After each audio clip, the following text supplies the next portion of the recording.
First time ನಮ್ಮ ಚಂದನ್ ಕುಮಾರ್ ಅವರು ಒಬ್ಬ ಪ್ರೊಡ್ಯೂಸರ್ ಆಗಿ ಆನಂತರ ಒಬ್ಬ ಡೈರೆಕ್ಟರ್ ಆಗಿ ಆನಂತರ ಒಬ್ಬ ಹೀರೋ ಆಗಿ ಅಭಿನಯ ಮಾಡಿದಂಥ ನಮ್ಮ ಫ್ಲರ್ಟ್ ಮೂವಿ ಒಂದು ರಿಲೀಸ್ ಆಗೈತಿ. ಇದ್ರ ಬಗ್ಗೆ ಮಾತಾಡೋದಾದ್ರೆ ಹೆಸರಿಗೆ ತಕ್ಕಂಥ ಮೂವಿ ಅಂತ ಹೇಳ್ಬೋದು. ಅಂದ್ರೆ ಫ್ಲರ್ಟ್ ಏನೈತಲ್ಲ ಈ ವರ್ಲ್ಡ್ ಅದೇ ರೀತಿಯಾದ ಸೀಕ್ವೆನ್ಸ್ಗಳನ್ನು ನಾವು ಮೂವಿ ತುಂಬ ನೋಡ್ತೇವೆ. ಇನ್ನು ಮೂವಿ ಸ್ಟೋರಿ ಲೈನನ್ನು ನೋಡೋದಾದ್ರೆ 99 ಜನ ಹುಡುಗಿಯರೊಂದಿಗೆ ಫ್ಲರ್ಟ್ ಮಾಡಿದಂಥ ನಮ್ಮ ಚಂದನ್ ಅವರನ್ನು ಫೈನಲ್ ಆಗಿ ಕೋರ್ಟಿನ ಮೆಟ್ಟಲನ್ನು ಹಚ್ಚಿದರು. ಆ ಕೋರ್ಟಿನ ಒಳಗೆ ಏನೇನು ಸೀಕ್ವೆನ್ಸ್ ಹಾಕವು ಅಂದ್ರೆ ಅಲ್ಲಿ ಏನೇನು ರೀತಿಯ ಒಂದಷ್ಟು ಕಾಮಿಡಿ ಥಿಂಗ್ ನಡೀತಾವೆ. ಆನಂತರ ಯಾವ ರೀತಿಯಾಗಿ ವಾದ ವಿವಾದಗಳು ನಡೀತಾವೆ, ಆನಂತರ ಯಾರು ಗೆಲ್ತಾರೋ ಯಾರು ಸೋಲ್ತಾರೋ ಈ ರೀತಿಯಾದ ಫ್ಯಾಕ್ಟ್ಗಳನ್ನು ನೀವು ಮೂವಿ ನೋಡಿ ತಿಳ್ಕೊರಿ. ಯಾವ ಕಾರಣಕ್ಕಂದ್ರೆ ಮೂವಿ ನೋಡೋಕೆ ಮಜಾ ಬೇಕಲ್ಲ, ಆ ಕಾರಣಕ್ಕೆ ನೀವು ಮೂವಿ ನೋಡಿ ತಿಳ್ಕೊರಿ. ಒಂದು ಮಾತ್ರ ಹೇಳ್ಬೇಕಂದ್ರೆ ಒಂಥರ movie best of best level ಒಳಗಿತ್ತು. ನನಗೆ ಮಾತ್ರ ಸಖತ್ ಇಷ್ಟ ಆಯ್ತು. ಆನಂತರ ಮೂವಿ ಒಳಗೆ ಯೂಸ್ ಮಾಡಿದಂಥ ಒಂದಷ್ಟು ಬ್ಯಾಕ್ಗ್ರೌಂಡ್ ಮ್ಯೂಸಿಕ್ಗಳಾಗಲಿ, ಆನಂತರ ನಮ್ಮ ನಕುಲ್ ಅಭ್ಯಾಂಕ ಅವರ BGM ಆಗಲಿ ನಿಮಗೆ ಎಲ್ಲ ಕಡೆ ಎದ್ದು ಕಾಣಿಸ್ತೈತಿ. ಆನಂತರ ಸಾಧು ಅವರ ಒಂದು ಆ್ಯಕ್ಟಿಂಗ್ ಆಗಲಿ, ಸಾಧು ಮಹಾರಾಜ್ ಅವರಂದ್ರೆ ಅದೊಂಥರ ಬೆಸ್ಟ್ ಲೆವೆಲ್ ಇರ್ತೈತಿ. ಆನಂತರ ಅವರಿಗೆ ಒಂದು ಸಾಥ್ ಕೊಟ್ಟಂಥ ಆ್ಯಕ್ಟರ್ಸ್ ಅಂದ್ರೆ ಒಂದು ಶ್ರುತಿ ಅವರು ಅಂತ ಹೇಳ್ಬೋದು. ಅಲ್ಟಿಮೇಟ್ಲಾಗಿ ಇವರು ಕಾಂಬಿನೇಷನ್ ನಮಗೆ ಆ ಕೋರ್ಟ್ ಒಳಗೆ ಕಾಣಿಸ್ತೈತಿ. ಅಂದ್ರೆ ಟೋಟಲ್ ಆಗಿ ಹೇಳ್ಬೇಕಂದ್ರೆ ಮೂವಿ ಮಾತ್ರ ಒಂಥರ ಬೆಸ್ಟ್ ಲೆವೆಲ್ ಒಳಗಿತ್ತು. ನನ್ನ ಕಡೆಯಿಂದ ಈ ಒಂದು ಮೂವಿ ಸಿಗ್ತಾ ಇರುವಂಥ ಸ್ಟಾರ್ಗಳನ್ನು ನೋಡಿದಾಗ 5 ಸ್ಟಾರಿಗೆ 4 ಸ್ಟಾರ್ನ ಆರಾಮಾಗಿ ಕೊಡ್ತಾನು. ಕಾರಣ ಒಂಥರ ಬೆಸ್ಟ್ ಥ್ರಿಲ್ಲಿಂಗ್ ಮೂವಿ ಇತ್ತು. ಆನಂತರ ಪ್ರಿಡಿಕ್ಟೇಬಲ್ ಮೂವಿ ಅನ್ನಿಸ್ಲಿಲ್ಲ. ಅಂದ್ರೆ ನೀವೇನರ ಪ್ರಿಡಿಕ್ಟ್ ಮಾಡಕ್ಕೆ ಹೋದ್ರೆ ಅದು ಡೆಫಿನೆಟ್ ಆಗಿ ಬೇರೆ ಬೇರೆನೇ ಆಗತ್ತಿತ್ತು. ಅಂದ್ರೆ ನೀವೇನರ ಪ್ರಿಡಿಕ್ಟ್ ಮಾಡಕತ್ರ ಅದು ಬೇರೆನೇ ಆಗಕತ್ರ ಇಂಟ್ರೆಸ್ಟ್ ಬರ್ತೈತಿ ಮೂವಿ.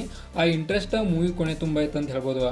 ಆನಂತರ 2 ತಾಸು 44 ನಿಮಿಷದ ಒಂದು ಮೂವಿ ಇದ್ರೂ ಕೂಡ ಎಲ್ಲೂ ಕೂಡ ಭಾಳಷ್ಟು ಏನು ಬೋರ್ ಆಗೋದಿಲ್ಲ. ಒಂದು ಡೀಸೆಂಟಾಗಿ ಮೂವಿ ಹೋಗ್ತಾ ಇರ್ತೈತಿ. ಆನಂತರ ಮೂವಿ ಲಾಸ್ಟ್ ಬಂದ್ಬಿಟ್ಟು ಕ್ಲೈಮ್ಯಾಕ್ಸ್ ಬಗ್ಗೆ ಮಾತಾಡಬೇಕು. ಯಾವ ಕಾರಣಕ್ಕಂದ್ರೆ ಅಲ್ಟಿಮೇಟ್ ಲೆವೆಲ್ ಕ್ಲೈಮ್ಯಾಕ್ಸ್ ಅನ್ಬೋದು. ನೀವು ಯೋಚನೆನೇ ಮಾಡೋಕ್ಕೆ ಸಾಧ್ಯ ಆಗೋಲ್ಲ ಆ ರೀತಿಯೊಳಗೆ ತಿರುವುಗಳನ್ನು ಈ ಒಂದು ಕ್ಲೈಮ್ಯಾಕ್ಸ್ ನಾವು ನೋಡ್ತೇವೆ. ಆಬ್ವಿಯಸ್ಲಿ ಹೇಳ್ಬೇಕಂದ್ರೆ ಕ್ಲೈಮ್ಯಾಕ್ಸ್ ಮಾತ್ರ ಈ ಒಂದು ಮೂವಿದ ಬೆಸ್ಟ್ ಆಫ್ ಬೆಸ್ಟ್ ಲೆವೆಲ್ ಒಳಗಿತ್ತು.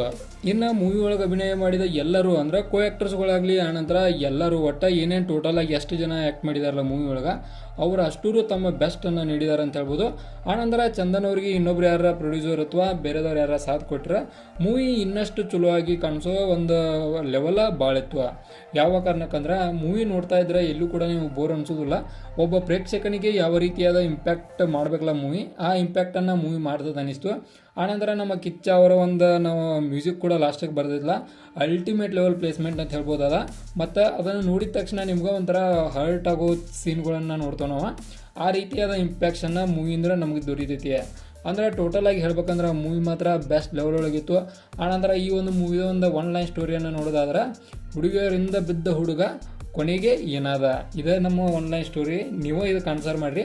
ಆನಂತರ ಈ ಒಂದು ಮೂವಿಯನ್ನು ಯಾರಾದರೂ ಆಲ್ರೆಡಿ ಹೋಗಿ ನೋಡಿ ಬಂದಿದ್ರೆ ನಿಮ್ಮ ಅನಿಸಿಕೆ ಏನಂತ ಕೆಳಗಡೆ ಕಾಮೆಂಟ್ ಬಾಕ್ಸಾಗ ಕಾಮೆಂಟ್ ಮಾಡಿರಿ. ಮತ್ತು ನನಗೆ ಈ ಮೂವಿ ಕುರಿತಂತೆ ಇನ್ನೊಂದು ಏನು ಇಂಪ್ರೆಸ್ ಮಾಡಿತಂದ್ರೆ ಇವರು ಚಂದನ್ ಅವರ ಆಯ್ಕೆ ಅಂತ ಹೇಳ್ಬೋದು. ಅಂದ್ರೆ ಯಾವ ರೀತಿಯಾದ ಟಾಪಿಕನ್ನು ಇಟ್ಟು ತೆಗೆದ್ರೆ ಅದೊಂಥರ ಸಕ್ಸಸ್ ಆಕೈತಿ ಅನ್ನೋದನ್ನು ಪ್ರೀವಿಯಸ್ ಒಂದು ನಾಲೆಜನ್ನು ಪಡ್ಕೊಂಡು ತೆಗೆದಾರೇನೋ ಅನಿಸ್ತು. ಆ ರೀತಿ ಒಳಗೆ ಮೂವಿ ಮೂಡಿ ಬಂದಿದೆ ಅಂತ ಹೇಳ್ಬೋದು. ಅಂದ್ರೆ ಟೋಟಲಾಗಿ ಹೇಳ್ಬೇಕಂದ್ರೆ ಮೂವಿ ಒಂದು ಫ್ಲರ್ಟ್ ಅಂತೇಳಿ ಏನು ಹೆಸರು ಐತಲ್ಲ ಅದೇ ರೀತಿ ಒಳಗೆ ಹೋಗ್ತೈತಿ. ಅಂದ್ರೆ ಎಲ್ಲೂ ಕೂಡ ನಿಮ್ಗೆ ಈ ಮೂವಿ ಬೇರೆದಕ್ಕೇನೋ ರಿಲೇಟೆಡ್ ಐತಿ ಅನ್ಸೋದಿಲ್ಲ. ಅಂದ್ರೆ ಮೂವಿ ಒಂದು ಕೇಂದ್ರ ಬಿಂದುವಾಗಿ ಇಟ್ಕೊಂಡು ನಿಮ್ಮನ್ನು ಹಿಡ್ಕೊಂಡು ಒಯ್ದೈತಿ. ಅಂದ್ರೆ ಟೋಟಲಾಗಿ ಹೇಳ್ಬೇಕಂದ್ರೆ ಒಂಥರ ಎಲ್ಲೂ ಕೂಡ ನಿಮ್ಗೆ ಬೋರ್ ಆಗಿ ಬಿಡೋದಿಲ್ಲ. ಆನಂತರ ಕ್ಲೈಮ್ಯಾಕ್ಸ್ ಏನು ನೀವು ಎಕ್ಸ್ಪೆಕ್ಟ್ ಮಾಡಿರ್ತಿರಲ್ಲ ಅದು ಎಕ್ಸ್ಪೆಕ್ಟ್ ಆಗಿರೋದಿಲ್ಲ. ಅಂದ್ರೆ ಅಲ್ಲಿ ಆಗೋದನ್ನು ಬೇರೆ, ಅದು ಮಾತ್ರ ಸಖತ್ ಲೆವೆಲ್ ಕೇಕ್ ಕೊಡ್ತೆ ಅಂತ ಹೇಳ್ಬೋದು. ಓವರಾಲ್ ಆಗಿ ಮೂವಿಯನ್ನು ನೋಡಿ ನಾನು ಇದಕ್ಕೊಂದು 4 ಸ್ಟಾರ್ನ ಈಸಿಯಾಗಿ ಕೊಡ್ಬೋದು. ಇದಾಗಿತ್ತು ನಮ್ಮ ಫ್ಲರ್ಟ್ ಮೂವಿದೊಂದು ಮೂವಿ ರಿವ್ಯೂ. ಇದೇ ಥರ ನಿಮಗೆ ಇನ್ಫಾರ್ಮೇಟಿವ್ ವಿಡಿಯೋಗಳು ಬೇಕಾದ್ರೆ ಚಾನಲ್ ಸಬ್ಸ್ಕ್ರೈಬ್ ಮಾಡ್ಕೊರಿ.